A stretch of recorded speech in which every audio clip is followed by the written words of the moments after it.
Let's see what is a Carnot engine. Carnot engine is basically a heat engine, and what heat engine does is that heat engine converts heat energy to mechanical energy. Heat എനർജിയെ mechanical മോഷനുള്ള energy ആയിട്ട് അല്ലെങ്കിൽ mechanical മോഷനിലേക്ക് convert ചെയ്യുന്ന ഡിവൈസാണ് heat engine. And the main components of heat engine are, it needs a working substance, generally some kind of gas,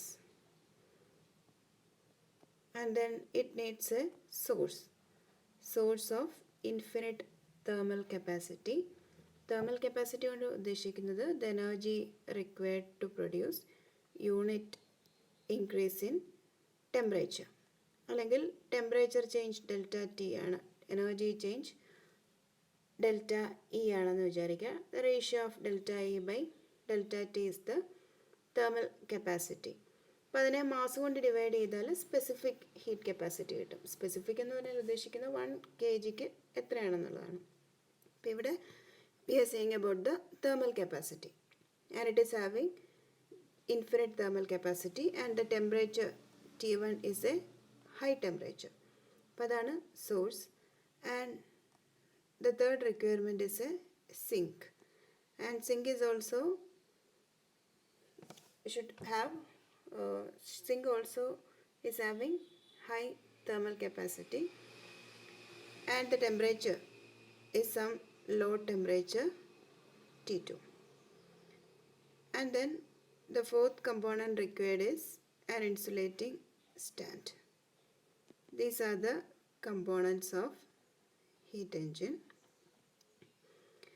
And let's see a Carnot engine, an ideal heat engine. Ideal എന്ന് ഉദ്ദേശിക്കുന്നത് theoretical heat engine. അപ്പോൾ അത് practical ആകുമ്പോൾ ചെറിയ ചില defects ഉണ്ടാകും ഈ theoretical എൻജിനിൽ നിന്നും. There will be some kind of deviation from that theoretical engine. And the Carnot engine is having 4 thermodynamic process. ഇപ്പോൾ തെർമോഡൈനാമിക് പ്രോസസ്സ് എന്ന് പറഞ്ഞാൽ തെർമോഡൈനാമിക് സ്റ്റേറ്റ് ചേഞ്ച് ചെയ്യുകയാണ് അല്ലേ, ഓരോ സൈഡിലും തെർമോഡൈനാമിക് സ്റ്റേറ്റ് ചേഞ്ച് ചെയ്യുകയാണ്. And this is a Carnot cycle എന്ന് പറയണമെങ്കിൽ അത് തുടങ്ങിയിടത്ത് തന്നെ എൻഡ് ചെയ്യണം. Let it start from A. എയിൽ നിന്നൊരു ചെറിയ സ്ലോപ്പ് ഉള്ളൊരു കർവ് എ ബി, ദെൻ അത്രയും സ്ലോപ്പ് ഇല്ലാത്ത C,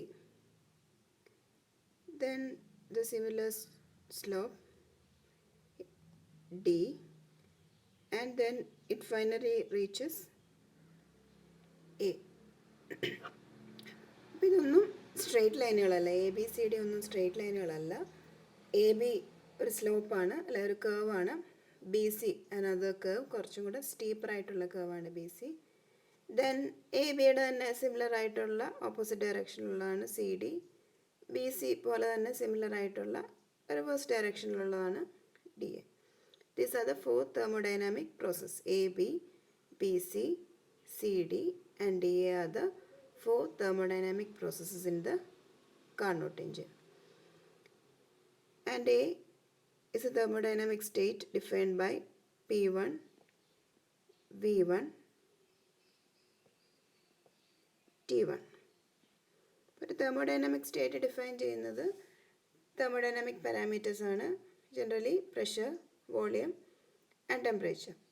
and here let us have an ideal gas enclosed in a cylinder which is insulated on 3 sides. 3 സൈഡുകൾ ഇൻസുലേറ്റ് ചെയ്തൊരു cylinder, and it is having a piston. പിസ്റ്റൻ്റെ advantage എന്താണ്? Piston can move upwards and downwards. സിലിണ്ടറിൻ്റെ volume increase ചെയ്യുകയും decrease ചെയ്യുകയും ചെയ്യുക അല്ലെ. Piston മുകളിലേക്കും താഴേക്കും നീക്കി we can increase and decrease the volume available for gas inside the cylinder, and this base is perfectly conducting. And here we have the working substance. There is a ideal gas. The ideal gas is a gas obeying PV is equal to, obeying the law, PV is equal to nRT. And let's see what is AB. AB, and it is moving towards right. Ail in the right leg and B leg moving. The volume increase here. That is, this is an expansion. And this process takes place very slowly. That is, this is isothermal expansion. But normally when expansion takes place, the temperature lowers. But temperature കുറയാണ് ചെയ്യുന്നത്, expansion നടക്കുമ്പോൾ അല്ലേ. അപ്പോൾ isothermal അല്ലെങ്കിൽ temperature constant ആയിട്ട് നിർത്തണമെങ്കിൽ we should supply heat. അപ്പോൾ heat supply ചെയ്യാൻ വേണ്ടിയിട്ടാണ് source.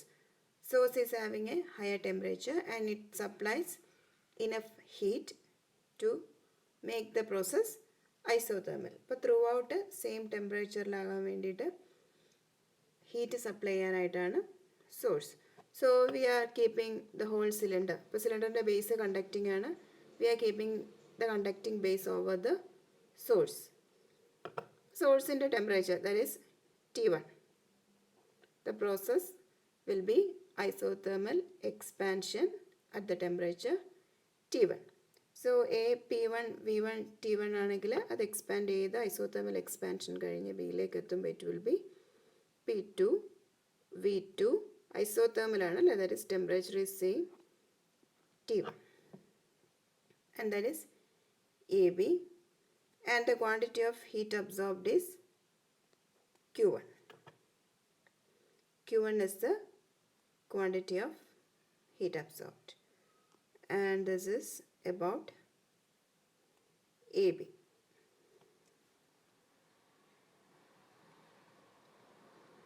And then BC. അപ്പോൾ ബി സി റൈറ്റ് സൈഡിലേക്കാണ് മൂവ് ചെയ്യുന്നത്. That is also expansion. And B C is adiabatic expansion. Adiabatic എന്ന് പറഞ്ഞാൽ എന്താണ്? No heat is allowed to flow in and or flow out. Heat സറൗണ്ടിങ്സുമായിട്ട് heat exchange ചെയ്യുന്നില്ല എന്നുണ്ടെങ്കിൽ the process is adiabatic അല്ലേ. അപ്പോൾ എന്ത് ചെയ്യണം? ലോവർ പോർഷൻ എന്ന് പറയുന്നത് കണ്ടക്റ്റിംഗ് ആണ്. അഡേബാറ്റിക് ആണെങ്കിൽ ഒരു സൈഡും കണ്ടക്ട് ചെയ്യരുത്. So lower portion is placed over the insulation stand and insulating stand. The quantity of heat absorbed is 0. Adiabatic പ്രോസസ്സിൽ ഹീറ്റ് അബ്സോർബ് ചെയ്യുന്നില്ല, റിലീസ് ചെയ്യുന്നില്ല. DQ is 0 and the quantity of heat absorbed here is 0. The process is adiabatic expansion. അപ്പോൾ adiabatic expansion കഴിഞ്ഞാൽ it will be at C. Another pressure P3, another volume V3 and temperature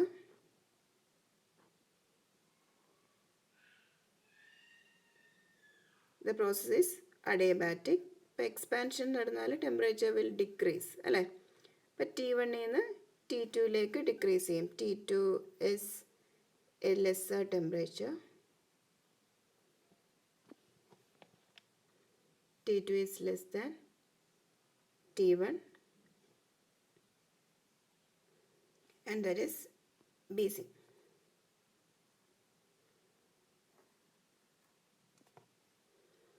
And then CD. ഇപ്പോൾ CD നോക്കിയാൽ C റൈറ്റിലാണ്, D ലെഫ്റ്റിലാണ് അല്ലേ. റൈറ്റിൽ നിന്ന് ലെഫ്റ്റിലേക്ക് വരികയാണ്. That means volume കുറയാണ്. X ആക്സിസിൻ്റെ ഓപ്പോസിറ്റ് ഡയറക്ഷനിലാണ് പോകുന്നത്. നെഗറ്റീവ് എക്സ് ആക്സിസ് ഡയറക്ഷനിലാണ്. C2 D, that is it is compression. And CD is isothermal compression. Isothermal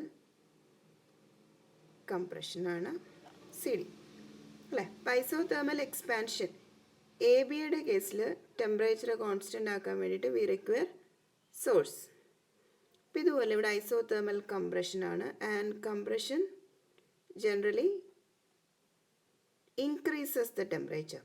ഇപ്പോൾ കംപ്രഷൻ കഴിയുമ്പോൾ ടെമ്പറേച്ചർ ഇൻക്രീസ് ചെയ്യും. But the process isothermal.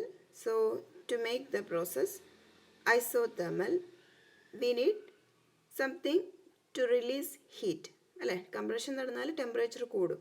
അപ്പം അങ്ങനെ ടെമ്പറേച്ചർ കൂടാൻ പറ്റത്തില്ല. The process is isothermal. Temperature constant ആയിട്ട് നിൽക്കണം. അതിൻ്റെ അർത്ഥം എക്സസ് ആയിട്ടുണ്ടാകുന്ന ഹീറ്റ് റിലീസ് ചെയ്യണം.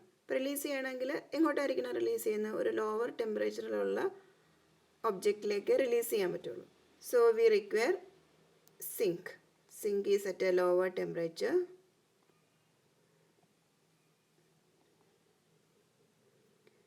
And the temperature of sink is T2. T2 ടെമ്പറേച്ചറിലുള്ള സിങ്കിലേക്ക് റിലീസ് ചെയ്തു. So the cylinder is placed over the sink. അപ്പോൾ സിലിണ്ടർ എവിടെ ആയിരുന്നു? സിലിണ്ടർ അഡിയബാറ്റിക് കംപ്രഷന് വേണ്ടി ഇൻസുലേറ്റിംഗ് സ്റ്റാൻഡിലായിരുന്നു അല്ലേ. അപ്പോൾ ഇൻസുലേറ്റിംഗ് സ്റ്റാൻഡിൽ നിന്നും സിങ്കിലേക്ക് മാറ്റി. അപ്പോൾ ആദ്യം സോഴ്സിൽ, പിന്നെ ഇൻസുലേറ്റിംഗ് സ്റ്റാൻഡിൽ, ഇപ്പോൾ സിങ്കിൽ. Now it is in sink. Again isothermal process ആണ്. So the temperature is constant at T2. ഇപ്പോൾ സിയിൽ ഡിയിലും ഒരേ ടെമ്പറേച്ചറാണ് T2. T2 കംപ്രഷന് ശേഷം വോളിയം ഡിക്രീസ് ചെയ്തു, V4. കംപ്രഷനാണ്, പ്രഷർ ഇൻക്രീസ് ചെയ്തു. Pressure is inversely proportional to volume. P4, V4, T3. That is CD. Again DA. DA is also compression. അല്ല, ലെഫ്റ്റിലേക്കാണ് move ചെയ്യുന്ന കംപ്രഷനാണ്. And that is adiabatic compression. DA is adiabatic compression. Adiabatic ആകണമെങ്കിൽ it should not exchange heat അല്ലേ. അപ്പോൾ heat exchange ചെയ്യാതിരിക്കാൻ it is done on the insulating stand. Again the cylinder is kept over the insulating stand. Then adiabatic compression takes place. Since it is compression, the temperature increases. Compression നടക്കുമ്പോൾ temperature increase ചെയ്യും. Generally temperature increases അല്ലേ. അപ്പോൾ heat exchange ചെയ്യാൻ മാർഗ്ഗമില്ല. That means the gas inside the cylinder is getting heated. And ഏത് ടെമ്പറേച്ചറിലായിരുന്നു അത്? T2 എന്ന ടെമ്പറേച്ചറിലായിരുന്നു. Then now the temperature increases from T2 to T1. So the process is allowed until the temperature reaches T1. Initial temperature എത്തുന്നവരെ the compression, adiabatic compression takes place. That is the process DA. അപ്പോൾ ഇങ്ങനെ 4 പ്രോസസ്സുകൾ ചേർന്നതാണ് Carnot engine. ആദ്യത്തെ 2 എണ്ണം എക്സ്പാൻഷനാണ്, iso and adiabatic. Then compression, again iso and adiabatic compression. Adiabatic നടക്കണമെങ്കിൽ എല്ലാ സൈഡും ഇൻസുലേറ്റഡ് ആയിരിക്കണം. So adiabatic process is done over the insulating stand. Then isothermal ആകണമെങ്കിൽ ചിലപ്പോൾ ഹീറ്റ് സപ്ലൈ ചെയ്യേണ്ടി വരും, അല്ലെങ്കിൽ ഹീറ്റ് റിലീസ് ചെയ്യേണ്ടി വരും ടെമ്പറേച്ചർ കോൺസ്റ്റൻ്റ് ആയിട്ട് നിൽക്കാനായിട്ട് അല്ലേ. അപ്പോൾ ഹീറ്റ് വേണമെങ്കിൽ, ഹീറ്റ് ഗെയിൻ ചെയ്യണമെങ്കിൽ, ഹീറ്റ് എനർജി ഗെയിൻ ചെയ്യണമെങ്കിൽ we use the source. Heat energy release ചെയ്യണമെങ്കിൽ we use the sink. Now there is a Carnot heat engine.